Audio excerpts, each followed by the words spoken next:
गणेश जी को अभी गणेश जी विसर्जन हुए, गणेश जी को जल में विसर्जन किया, तो आपके मन में एक प्रश्न तो खड़ा होगा, आया तो होगा कि गणेश जी के 10 दिन तक बिठाओ, नित्य पूजन करो, ने पाठ करो, ने अर्चना करो, ने 10वें दिन इनके विसर्जन कर दो, और वो भी पानी में कर दो। पानी में विसर्जन करो।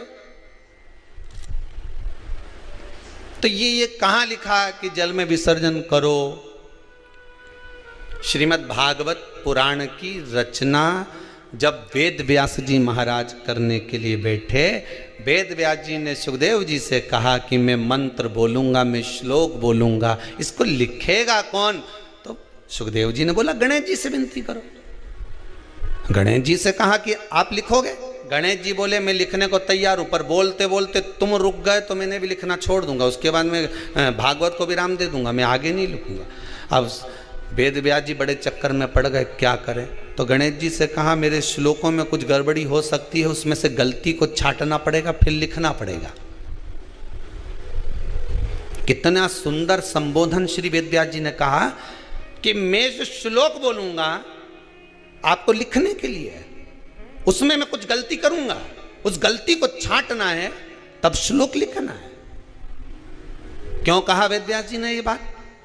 गणेश जी भगवान है, वेद व्यास जी कहते हैं मैं तो संसारिक मनुष्य हूं ना, गलती तो कर सकता हूं।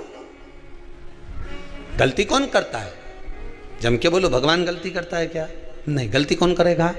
मनुष्य। गलती मानव करेगा, गलती मनुष्य करेगा। और गलती करने के बाद अगर हमसे अपनी जिंदगी में कोई गलती हो जाती है तो एक बार क्षमा मांगने में कुछ जाता है क्या? प्रणाम करने में कुछ जाता है क्या? निवेदन करने में कुछ जाता है क्या? नहीं। गलती हो गई मुझसे, तो गणेश जी आप गलती को छांटना, लिखना। गणेश जी महाराज लिखने बैठ गए। लिखते लिखते लिखते लिखते 10 दिन हो गए गणेश जी महाराज को। शरीर में ताप पड़ने लगा गणेश जी महाराज के। वेद व्यास जी ने गणेश जी के हाथ का स्पर्श करा तो शरीर तो तप रहा था। वेद व्यास जी ने वहीं पर श्रीमद् भागवत के श्लोकों को विराम दे दिया। अब नहीं बोले। गणेश जी लिखते लिखते लिखते लिखते लिखते लिखते थक गए, ताप पड़ गया, शरीर गर्म हो गया। वेद व्यास जी ने कब करूं क्या? 10 दिन से लिख रहे हैं और शरीर पर ताप पड़ रहा है, करा क्या जाए? उन्होंने गणेश जी का हाथ पकड़ा, उठाया और कहा चलो प्रभु हमारे साथ में। वेद व्यास जी गणेश जी को ले गए और ले जाकर शीतल जल में श्री गणेश जी महाराज को बिठा दिया। गणेश जी को पानी के अंदर उनको विराजमान कर दिया कि अब आप ताप को थोड़ा ठंडा कर लीजिए।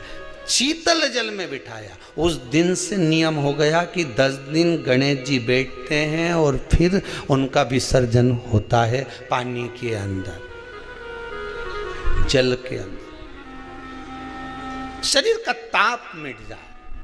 तो गणेश जी ने वचन दिया है वेद व्यास जी महाराज को, आपने मेरे ताप को मिटाने के लिए मुझे जल में बिठाया है। जो मुझे जल में विसर्जन करेगा मेरा ताप तो मिटेगा ही, साथ में जो मुझे जल में विसर्जन करेगा उसके जीवन के भी ताप को मैं मिटा दूंगा, उसके जीवन के ताप को मैं मिटा दूंगा। ताप मिटा दिया।